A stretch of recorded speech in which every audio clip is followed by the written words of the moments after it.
The European Union and the United Kingdom have imposed a new round of sanctions against Russia over its war in Ukraine. Now, these sanctions target Russia's shadow oil tanker fleet and include measures connected to chemical weapons and human rights. Habang nagpapatuloy ang digmaan sa pagitan ng Russia at Ukraine, isa sa mga pinakamalalakas na sandata ng kanluran laban sa Kremlin ay hindi armas, kundi sanctions. Mula nang pasukin ni Vladimir Putin ang Ukraine noong February year 2022, mahigit 21,692 sanctions na ang ipinatong sa Russia. Pero sa kabila ng napakaraming restriksyon, nakakalusot pa rin ang Moscow lalo na sa bentahan ng langis at gas dahil sa tinatawag na Shadow Fleet. Ito ang grupo ng mga hindi rehistrado, ilegal at halos hindi masundan na barko na ginagamit ng Russia para maitago ang bentahan ng langis sa buong mundo. Dito kinukuha ni Putin ang malaking bahagi ng pondo para ipagpatuloy ang giyera. Pero ayon sa analysis ni Chuck para sa Kyiv Post noong July 5, mukhang tapos na ang kasaysayan ng Shadow Fleet. Tahimik lang ang Ukraine pero palihim itong kumikilos. Hindi man ito inaamin ng Kyiv, isang covert operation ang isinasagawa, targeting Russian ships kahit nasa labas ng teritoryo ng Ukraine at Russia. Ang layunin, guluhin ang mismong kabuhayan na nagpapagana sa makinarya ng digmaan ng Russia. Pero teka, putulin ko lang saglit bago natin ipagpatuloy ay paki-like at subscribe naman po. Malaking bagay na po yan sa aming mga content creator. Salamat po. At ngayon ipagpatuloy na natin ang talakayan. Ang Shadow Fleet ay hindi basta-basta mga barko. Ito ang lifeline ng Russia, mga tanker na nagdadala ng langis sa kabila ng pagbabawal ng buong mundo. At ngayon sinisimulan na silang pabagsakin ng Ukraine gamit ang mga unmanned vehicle at mga drone na pinasadya para sa malalaking misyon. Matagumpay na tinamaan ng Ukraine ang ilang critical na barko. Ayon kay Farah, bawat atake ay para bang leksyon sa husay ng diskarte at lihim na operasyon ng Ukraine. Isa sa mga una nilang tinamaan ay ang tanker na Sea Charm na may dalang bandila ng Marshall Islands. Noong January 28, habang dumadaan ito malapit sa baybayin ng Turkey sa Black Sea, bigla itong binulaga ng isang drone strike. Ang barko ay tinamaan sa bahagi ng propulsion system, pinakaimportanteng parte para ito ay makagalaw. Ayon kay Farah, nabutas ng 3 foot ang katawan ng barko. Dead in the water ang Sea Charm. Hindi lumubog pero hindi na rin nakagalaw. Hindi ito aksidente. Isa itong mensahe. Hindi pa man umaamin ng Ukraine, malinaw na sinadya nila ang pag-atake. Ang mensahe, alam namin ang sikreto mong ruta at hindi lang iyon ang tinamaan. Noong February 4, isa namang barko ang naging target, ang Grace Farum, na naglalayag dala ang bandila ng Liberia. Ito ay kasalukuyang nasa Tobruk, Libya, isang lugar na itinuturing na sentro ng mga transaksyon sa langis ng Russia na lumulusot sa sanctions. Ayon sa ulat, isa na namang drone ang ginamit, pinasabog ang loob ng barko at tulad ng naunang insidente, propulsion system na naman ang pinuntirya. Napinsala ito ng husto kaya kinailangan ng malaking halaga para maisalba. Ang data mula sa barko ay nagpakitang galing ito kamakailan sa isang daungan ng Russia, kaya malinaw kung bakit ito ang naging target. Pero bakit hindi nila pinapalubog ang mga barko? Simple lang, hindi iyon ang layunin ng Ukraine. Hindi nila gustong sirain ng tuluyan ng barko, kundi ipakita na kaya nilang kontrolin ang sitwasyon. Kaya nilang patigilin ang negosyo ng Russia sa isang iglap, anumang oras, kahit nasaan pa ito sa mundo. At kahit hindi sila umaamin, alam ni Putin kung sino ang may gawa. Pero wala siyang magawa. Kapag nagsalita siya, mapipilitang aminin sa mundo na gumagamit siya ng mga illegal na barko para makalusot sa sanctions. Ipinuwesto ng Ukraine si Putin sa isang sulok na wala siyang takas, isang laro ng tahimik pero mabisang ganti. Lumalakas ang loob ng Ukraine. Noong February 15, muling umatake ito, target ang barkong CL na may bandila ng Malta at nakadaong sa pantalan ng Savona Bardo sa Italy. Ayon sa ulat ng United 24 Media, habang naghahanda ang barko para ibaba ang kargamento nito, dalawang malalakas na pagsabog ang yumanig sa paligid. Muli, hindi random ang pinili ng Ukraine. Bagamat dala ng CL ang bandila ng Malta, kinilala ito ng United 24 bilang isa sa mga barkong sangkot sa ilegal na transportasyon ng langis para sa Russia papunta sa European Union. Lumilitaw na 3 beses noong taong 2024 sa buwan ng February, March at May, naghatid ito ng kargamentong galing Russia. Ikinuwento ng crew na narinig nila ang dalawang malalakas na pagsabog. Sa investigasyon natuklasan ang malalim na baluktot sa hull ng barko, senyales ng eksplosyon mula sa loob, at gaya ng mga nauna, hindi ito pinabagsak pero ginawa itong inutil, hindi na ito makalarga. Isa na namang masterclass ng lihim na operasyon ng Ukraine ayon kay Farah. Posibleng ginamitan ito ng kombinasyon ng real-time tracking at undercover assets. Hindi basta lumitaw ang pagsabog, malamang may taong pumasok sa barko at maingat na naglagay ng bomba sa mga parte ng barko na walang sinumang crew ang mag-aakalang lagyan. Lalo itong gumulo para kay Putin. Ipinakita ng Ukraine na kaya nitong atakehin ng mga barko ng Russia kahit sa malalayong daungan ng Europe. At mas masaklap pa, kung hindi man sa loob ng Russia nang galing ang mga operatiba, posibleng sa Italy mismo, isang bansang miyembro ng EU. Pero hindi pa dyan natatapos ang lahat. Sa huling bahagi ng February, inatake rin ng Ukraine ang barkong Koala na may dalang bandila ng Antigua and Barbuda. Pero ngayon hindi na ito sa ibang bansa. Ginawa ito sa mismong teritoryo ng Russia, sa Luga Port, Baltic Sea. Isang malaking escalation ito. Nasira ang propulsion system at makina ng barko. Hindi lumubog pero parang patay na rin sa dagat. Ayon sa ulat ng Kyiv Post, kritikal ang lokasyon ng Luga Port. Isa itong mahalagang export hub ng langis ng Russia. Kaya't bantay sarado ito. Pero nilusutan pa rin ito ng Ukraine. Malamang ay ginamitan na naman ng drone at special forces para maisakatuparan ng plano. Ipinapakita lamang nito na ang Ukraine ay may kakayahang umatake sa loob mismo ng teritoryo ng Russia. Kahit kailan, kahit saan. Pagkatapos nito, tila tumahimik ang lahat. Pagsapit ng March, abala ang Ukraine sa politika. Ang Trump administration ng United States ay pansamantalang pinutol ang military aid at intelligence sharing. Pero ibinalik din matapos ipahiwatig ni President Vladimir Zelensky ang kahandaang makipagkasundo para sa 30-day ceasefire. Nagkaroon ng palitan ng opinyon sa pagitan ni Zelensky, Putin at US President Donald Trump pero hindi ito nagbunga. Paulit-ulit na tinanggihan ni Putin ang ceasefire. Dahil dito hindi muna umatake ang Ukraine sa Shadow Fleet sa pag-asang baka magkaroon pa ng tigil putukan. Pero nang dumating ang summer ng year 2025 at muling naglunsad ng opensiba si Putin sa Ukraine, nawala na ang lahat ng pag-asa. Bumalik sa plano ang Ukraine at nitong June 29, naganap ang pinakabagong pag-atake. Sa baybayin ng Benghazi, Libya, tinarget ang barkong Villa Mora, isang barkong may bandila ng Malta. Isang malakas na pagsabog ang tumama rito. Nasira ang propulsion shaft at steering system nito. Tulad ng dati hindi ito lumubog pero wala nang silbi. Isa na namang matinding suntok sa negosyo ng langis ni Putin. Alam ng Ukraine ang ruta, ang destinasyon at ang kahinaan ng mga barko ng Shadow Fleet. 5 magkakasunod na barko. Lahat may iisang ending. Inutil, hindi makalarga, hindi makalusot. Ayon sa analysis, simula pa lang ng year 2025, posibleng nagsimula ng magpadala ng covert operatives ang Ukraine hindi lang sa Russia kundi sa iba't ibang bansa.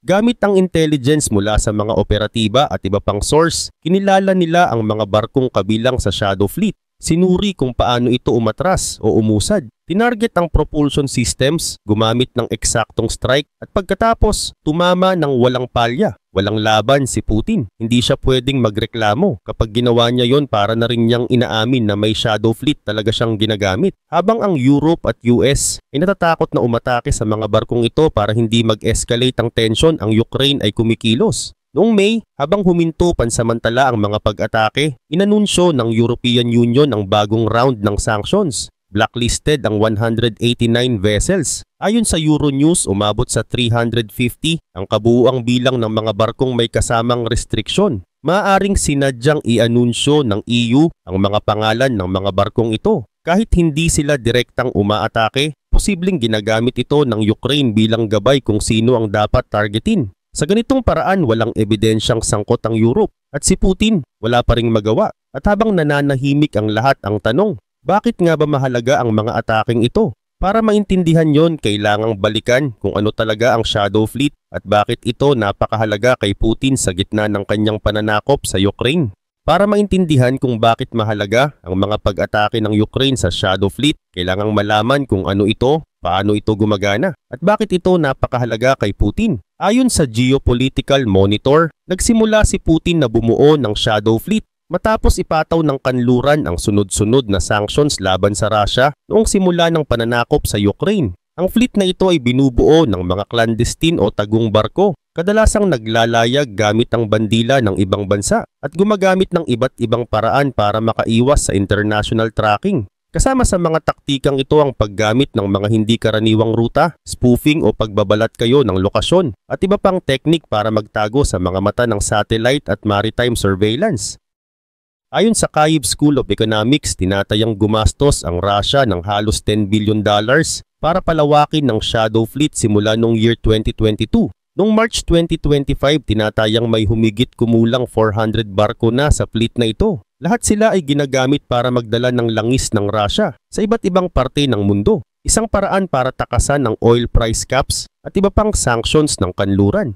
Noong June 2024, umaabot sa 4.1 million barrels of oil kada araw ang nadadala ng shadow fleet. Tinatayang 70% ng oil exports sa pamamagitan ng dagat at 89% ng kabuuang crude oil exports ng Russia ay umaasa sa shadow fleet. Mula nung magsimula ang giyera, patuloy itong lumalaki. Noong February, tinawag ito ng International Bar Association na isang lumalaking banta. Sa ulat nila, binigyang diin kung paano ginagamit ng Russia ang shadow fleet para palihim na mag-export ng langis at oil products. Noong April 2022, nang unang lumitaw ang shadow fleet, gumagamit ang Russia ng fleet na ito para maghatid ng 719,000 barrels of crude oil kada araw at 455,000 barrels ng oil products. Pero pagdating ng April 2025, tumaas ang bilang sa 3.077 million barrels ng crude oil at 929,000 barrels ng oil products kada araw. At patuloy pa rin ang paglago. Noong July 3, iniulat ng Pravda na tumriple na ang laki ng shadow fleet mula noong year 2022. Dati, wala pa sa 100 ang barko. Ngayon tinatayang nasa pagitan ng 300 hanggang 600 na ito. At halos 40% ng mga ito ay binili mismo mula sa mga seller sa European Union. Karamihan sa mga barko ay luma na. Madalas ay nasa pagitan ng 20 hanggang 25 years ang edad. Kumpara sa karaniwang 13 years lang para sa mga standard oil tankers. Pero ayon sa Pravda, hindi iyon alintana ni Putin. Basta makalarga ang barko at may kargamentong dala, bibilin niya ito. Bakit ito problema para sa Ukraine? Dahil dito nanggagaling ang pera ni Putin. Kahit bumabagsak ang ekonomiya ng Russia, patuloy ang pag-agos ng kita mula sa langis. Ayon sa statista, mula February 24, year 2022 hanggang June 7, year 2025, kumita ang Russia ng halos $610.34 billion mula sa oil exports. Hindi lang langis, kumita rin sila ng $186.6 billion mula sa gas at $93.22 billion mula sa coal. Hindi man lahat nito ay diretso na pupunta sa pondo ng digmaan. Malaking bahagi ng halagang ito ang ginagamit ni Putin para ipagpatuloy ang pananakop. Ayon sa Ukraine, maaaring umaabot sa $1 billion ang gastos ni Putin bawat araw para sa digmaan. Kung totoo ito, lumampas na sa $1 trillion ang kabuuang gastos ng Russia. Kaya mahalaga ang bawat barkong tinatamaan ng Ukraine. Bawat isa ay hadlang sa kita ni Putin. Mas kaunting pera, mas mahina ang supply ng armas, mas kaunting sundalo, at mas mababang kapasidad sa front lines. Oo, 5 pa lang ang nati-target na barko. Pero bawat matagumpay na strike ay isang mensaheng nagpaparamdam kay Putin at sa mga crew ng mga barkong ito. Hanggang kailan kaya nila tatanggapin ang panganib kapalit ng perang galing sa ilegal na kalakalan? Hindi lang ito tungkol sa pera. Ito ay patunay ng galing ng Ukraine sa tinatawag na asymmetric warfare. Ibig sabihin hindi ito tradisyonal na labanan ng tangke, sundalo at jet. Sa halip, ginagamit ng Ukraine ang mas makabagong diskarte tulad ng guerrilla warfare, cyber attacks at drone operations. Isang magandang halimbawa, Operation Spiderweb. Noong early June, pinakawalan ng Ukraine ang mahigit 100 first-person view drones sa loob ng teritoryo ng Russia. 4 na airfields ang tinamaan, kabilang ang mga base ng nuclear-capable bombers. Ayon sa ulat ng National Security Journal noong June 13, aktibo na ang full-scale guerrilla warfare ng Ukraine. May mga operatibang gumagalaw sa loob ng Russia, sumisira ng infrastruktura, pinipigil ang logistics at ngayon tinatamaan ang pinagmumulan ng pera. Sa madaling sabi, ina-adjust ng Ukraine ang kanilang taktika sa bawat hakbang ni Putin. At sa mga atake nila sa Shadow Fleet, kitang-kita kung gaano sila kahanda.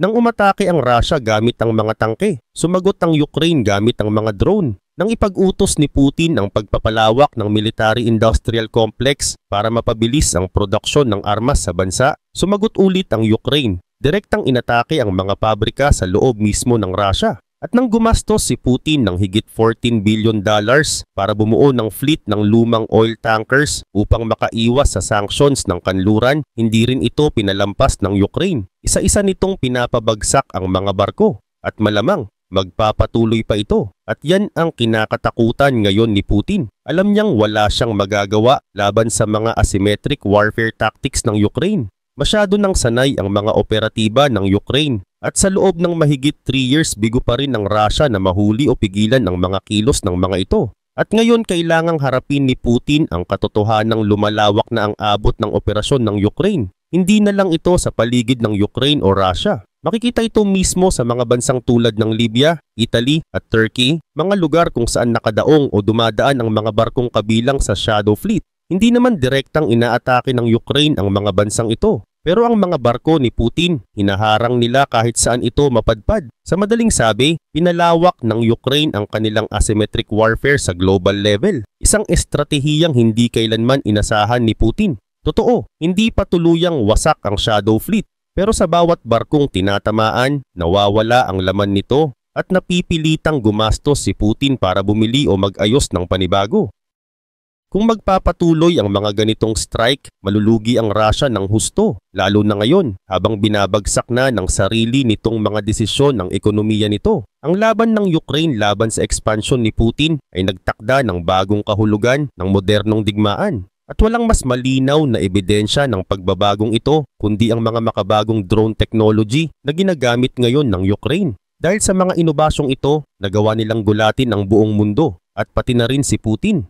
Ngunit habang lumalawak ang epekto ng mga pag-atake ng Ukraine sa Shadow Fleet ni Putin, unti-unti ring lumilitaw ang mga mas malalim at mas komplikadong tanong. Hindi lang para sa Russia, kundi para sa buong mundo. Sa una, tila simpleng usapin lang ito ng dalawang bansang naglalaban. Pero sa realidad, maraming iba pang bansa at sektor ang direkta o hindi direktang nadadamay sa digmaang ito, lalo na sa operasyon ng Shadow Fleet. Isa sa mga tahimik na nanonood pero sa likod ng tabing ay nakikinabang ay ang mga bansang tulad ng China, India at maging ang Turkey. Ang ilan sa mga barkong kabilang sa Shadow Fleet ay naglalayag patungo sa mga daungan ng mga bansang ito. Bagamat may mga kasunduang internasyonal na sumusuporta sa sanctions laban sa Russia, marami pa ring gobyerno ang tumitingin sa sarili nilang interes, lalo na pagdating sa murang langis. Sa kaso ng India, ilang beses na ring iniulat na bumibili sila ng discounted crude oil mula sa Russia. At madalas ito ay dumadaan sa mga barkong parte ng Shadow Fleet. Para sa kanila, nakakatipid ito ng bilyon-bilyong dolyar taon-taon. Pero habang nagpapatuloy ang ganitong kalakaran, napapaisip ang international community hanggang kailan nila kayang iwasan ng responsibilidad. Bukod sa mga bansang tumatanggap ng kargamento, may isa pang tahimik na biktima, ang pandaigdigang industriya ng shipping at insurance. Dahil sa mga covert drone strikes ng Ukraine, biglang naging high-risk zone ang ilang bahagi ng Mediterranean at Black Sea. Ilang port authority ang napilitang higpitan ng inspeksyon sa mga banyagang barko. Ang mga kumpanya ng insurance na dating nagbibigay ng standard coverage sa mga oil tanker ay nagsimulang magtaas ng premium. Sa ilang kaso, tumanggi na silang mag-insure ng barkong may connection sa Russia, lalo na kung under flag of convenience ito.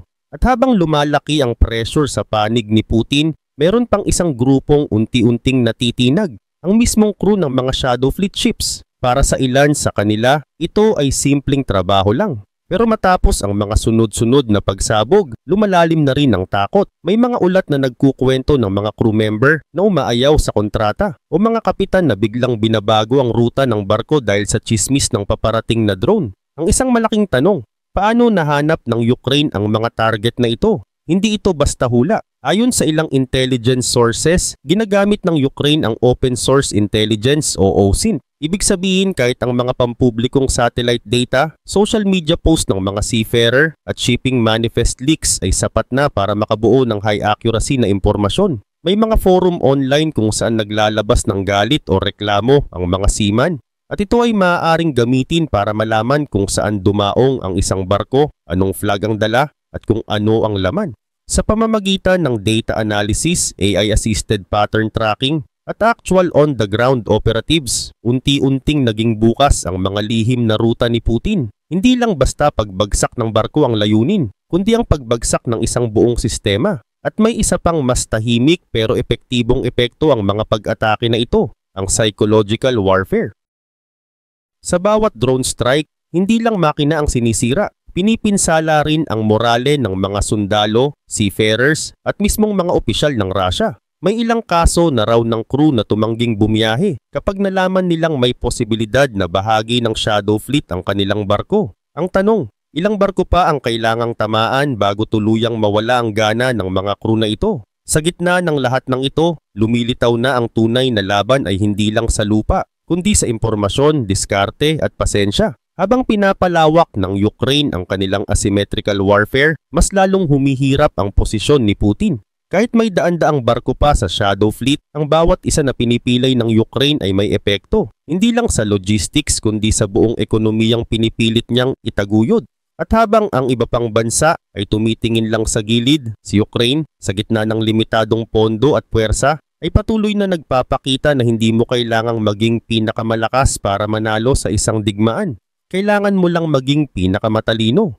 Habang tuloy-tuloy ang mga tagumpay ng Ukraine sa pag-atake sa Shadow Fleet ni Putin, mas dumarami ang hindi inaasahang epekto ng mga strike na ito. Mga epekto na hindi lang militar, kundi pati na rin sa kalikasan, teknolohiya at tiwala sa loob ng gobyerno ng Russia. Isa sa mga pinaka-pinag-uusapang epekto ngayon pero bihirang nabibigyang pansin ay ang environmental risk ng mga drone strikes sa dagat. Kapag tinamaan ng propulsion system o storage tanks ng isang barkong may kargang crude oil, may posibilidad na magkaroon ng tagas, isang oil spill na maaring magdulot ng malawakang polusyon sa dagat. Ngunit heto ang nakakagulat. Madalas ay walang balita o ulat mula sa Russia tungkol sa mga oil leak pagkatapos ng bawat strike. Ayon sa ilang independent monitoring groups, posibleng tinatakpan ng Moscow ang lawak ng environmental damage para hindi tuluyang mawalan ng tiwala ang mga trading partner nito gaya ng China at India.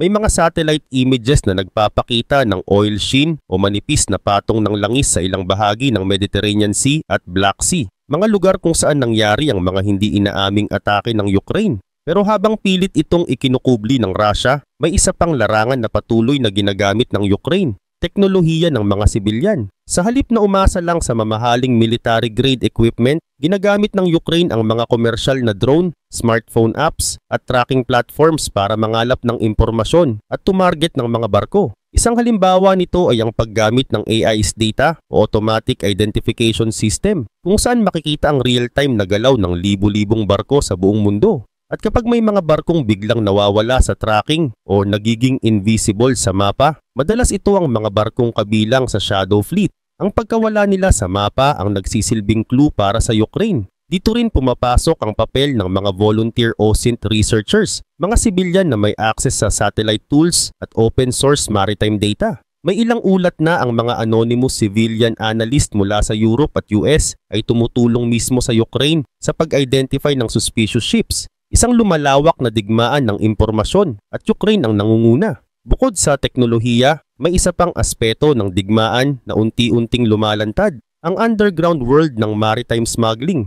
Dahil alam ng Russia na binabantayan na ang mga major ports, nagsimula itong gumamit ng mga tinatawag na dark ports, mga maliliit, hindi kilalang daungan na kadalasang wala sa opisyal na mapa. Dito ipinarada at nililipat ang langis mula sa Shadow Fleet ships papunta sa mga neutral vessels para malabuan ang record ng pinagmulan ng produkto. May mga lugar sa Africa, Southeast Asia at ilang bahagi ng Middle East na nagsisilbing bagsakan ng mga illegal na shipment. Pero kahit gaano pa katalino ang scheme, madalas ay may natitirang bakas. At yun ang ginagamit ng Ukraine para matunton at masundan ang mga koneksyon ng smuggling network. Sa ganitong paraan, napipilitan ng Russia na mag-operate sa sobrang delikadong paraan. Ang mas nakakagulat, wala pa ring large-scale navy ang Ukraine. Walang aircraft carrier, walang malalaking warship. Pero sa kabila nito, tila sila ngayon ang nagre-redefine ng modern naval warfare gamit lang ang murang drones, satellite data at maliit pero epektibong puwersa. Ipinapakita ng Ukraine na ang kontrol sa karagatan ay hindi lang nakasalalay sa dami ng barko, kundi sa bilis ng impormasyon, talino ng strategy at lakas ng loob ng operatiba. At dahil dito unti-unting nabubuo ang tensyon sa loob ng Russia. Ayon sa ilang leak mula sa Kremlin insiders, nagsisimula na raw mawalan ng tiwala si Putin sa ilang opisyal sa loob ng Russian Naval Command. May mga pinagbintangan na raw na nagbibigay ng impormasyon sa Ukraine at mas tumitindi ang paranoia habang patuloy ang pagkabigo ng Shadow Fleet.